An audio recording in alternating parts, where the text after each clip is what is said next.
Hello friend, સ્વાગત છે તમારું મારા કિચનમાં. આજે આપણે એકદમ સરળ રીતથી નરમ, મુલાયમ અને મોઢામાં મૂકતા જ ઓગળી જાય એવો સૂજીનો નાસ્તો બનાવીશું. અને તમે જોઈ શકો છો કે આ કેટલો સોફ્ટ અને સ્પંજી બન્યો છે.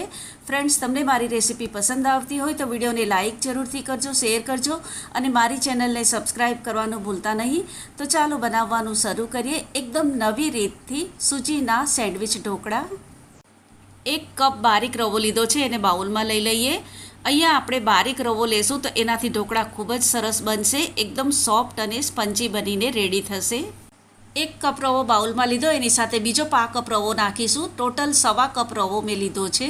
અડધો કપ ખાટું દહીં નાખીશું. ખાટું દહીં નહીં હોય તો તમે 1/4 કપ જેટલું દહીં નાખી શકો છો. 1 ટીસ્પૂન મીઠું નાખીશું, અથવા મીઠું તમે તમારા ટેસ્ટ પ્રમાણે નાખી શકો છો. બરાબરથી મિક્સ કરી દઈએ. 1 ટેબલસ્પૂન તેલ નાખીશું. થોડું થોડું પાણી નાખીને બેટર બનાવી લઈએ.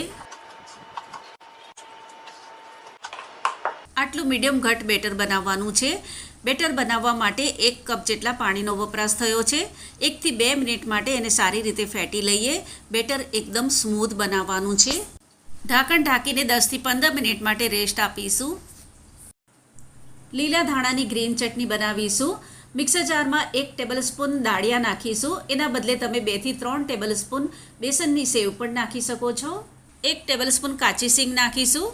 દાળિયા અને સિંગદાણામાંથી તમારી પાસે કોઈ એક વસ્તુ નહીં હોય તો તમે 2 ટેબલસ્પૂન સિંગદાણા અથવા તો 2 ટેબલસ્પૂન દાળિયા નાખી શકો છો. નાની સાઇઝની 12 થી 15 કળી લસણની લીધી છે. તમે મીડિયમ સાઇઝની લેતા હોય તો 5 થી 6 કળી લેવાની છે. અને લસણ નહીં ખાતા હોય તો સ્કીપ કરી શકો છો. એના બદલે તમે 1 ઇંચ આદુનો ટુકડો ચોપ કરીને નાખી શકો છો. અડધી ટીસ્પૂન મીઠું નાખીશું, અથવા મીઠું તમે તમારા ટેસ્ટ પ્રમાણે નાખી શકો છો. 2 લીલા મરચાં લીધા છે, એને તોડીને નાખી દઈએ. અડધો ઇંચ આદુનો ટુકડો છે, એને ચોપ કરીને નાખીશું. અડધી ટીસ્પૂન ખાંડ. 1 કપ લીલા ધાણાને 2 થી 3 વાર સારી રીતે પાણીથી ધોઈને લીધા છે, એને મિક્સર જારમાં નાખીશું. અડધા લીંબુનો રસ નાખીશું. 1 બરફનો ક્યુબ નાખીશું. એનાથી ચટણીનો કલર એકદમ ગ્રીન રહેશે. આને ગ્રાઇન્ડ કરી લઈએ. બેટરને 15 મિનિટ માટે રેસ્ટ આપ્યો છે. એકવાર એને બરાબરથી હલાવી લઈએ. તમે જોઈ શકો છો બેટર થોડું ઘટ્ટ પણ થઈ ગયું છે. એકદમ થોડું પાણી નાખીને એક જ ડાયરેક્શનમાં હલાવીને મિક્સ કરીશું. લગભગ 1 ટેબલસ્પૂન જેટલું પાણી મેં એમાં નાખ્યું છે. આ બેટરમાંથી 2 બાઉલની અંદર થોડું થોડું બેટર કાઢીશું. બંને બાઉલમાં સરખા ભાગે મોટો ચમચો ભરીને બેટર નાખીશું. બંને બાઉલમાં મેં 2 મોટા ચમચા બેટર નાખ્યું છે અને હવે અડધો ચમચો ભરીને નાખીશું. 2.5 ચમચા જેટલું બંને બાઉલની અંદર બેટર કાઢ્યું છે. આ બંને બાઉલમાં એક સરખા ભાગે બેટર મેં કાઢ્યું છે અને જે બાઉલમાં બેટર બનાવ્યું હતું એમાં થોડું ઓછું બેટર રાખ્યું છે. ઢોકળા બનાવવા માટે મેં સ્ટીલના બાઉલ લીધા છે. તમારે આ બાઉલમાં નહીં બનાવવું હોય તો તમે થાળીમાં પણ બનાવી શકો છો. બધા જ બાઉલને તેલથી સારી રીતે ગ્રીસ કરી લઈએ, જેથી ઢોકળા એકદમ સહેલાઈથી અનમોલ્ડ થઈ જાય. બાઉલમાં ઢોકળાના બેટરનો એક ભાગ કાઢ્યો છે, એમાં અડધી ટીસ્પૂન જેટલો ફ્રૂટ સોલ્ટ નાખીશું. અહીંયા મેં પ્લેન ઈનો લીધો છે. એના પર અડધી ટીસ્પૂન જેટલું પાણી નાખીશું, જેથી ઈનો સારી રીતે એક્ટિવ થઈ જાય અને એક જ ડાયરેક્શનમાં હલાવીને મિક્સ કરીશું. બાઉલને તેલથી ગ્રીસ કર્યું છે, એમાં થોડું થોડું બેટર નાખીશું. લગભગ 1 થી 1.5 ટેબલસ્પૂન જેટલું બેટર એમાં નાખીશું. આ રીતે બધા જ બાઉલમાં 1.5 ટેબલસ્પૂન જેટલું બેટર નાખીશું. બાઉલને થોડું ટેપ કરી લેશું. આ રીતે સ્ટીમર મેં ગરમ કરવા માટે મૂકી દીધું છે અને એ ગરમ થઈ ગયું છે. અંદર એક થાળી મૂકી છે, એમાં બધા બાઉલ આ રીતે ગોઠવી દઈએ. તમારી પાસે આ રીતનું સ્ટીમર નહીં હોય તો તમે એને કઢાઈમાં પણ સ્ટીમ કરી શકો છો. ઢાંકણ ઢાંકીને 4 થી 5 મિનિટ ફાસ્ટ તાપે સ્ટીમ કરીશું.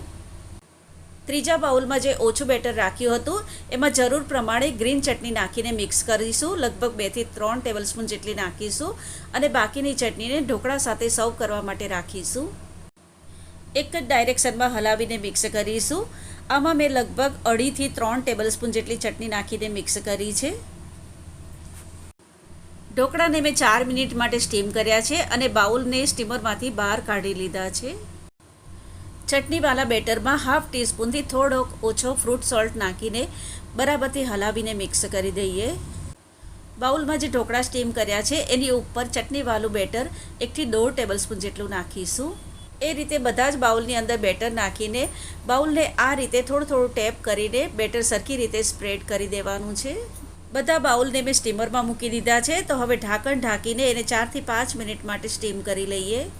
બેટરનો બીજો એક ભાગ છે, એમાં અડધી ટીસ્પૂન જેટલું ફ્રૂટ સોલ્ટ નાખી દઈએ. ઉપર 1 ટીસ્પૂન પાણી નાખીને બરાબરથી હલાવીને મિક્સ કરીશું.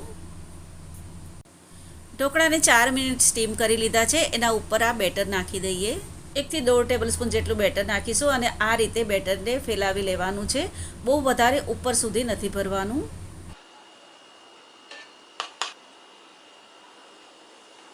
બધા બાઉલની અંદર બેટર નાખી દીધું છે. એની ઉપર 1 ચપટી જેટલો લાલ મરચાંનો પાવડર ભભરાવીશું.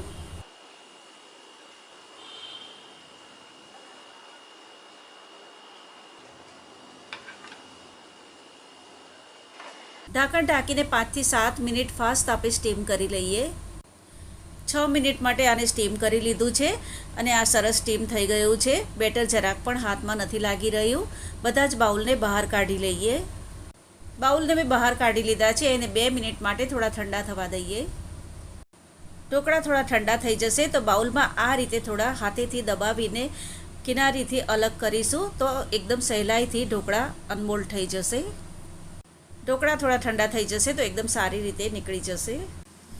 આ રીતે છરી કિનારીથી ફેરવીને એકદમ અંદર સુધી ફેરવીને પછી કરીશું તો ઢોકળા એકદમ સહેલાઈથી નીકળી જશે.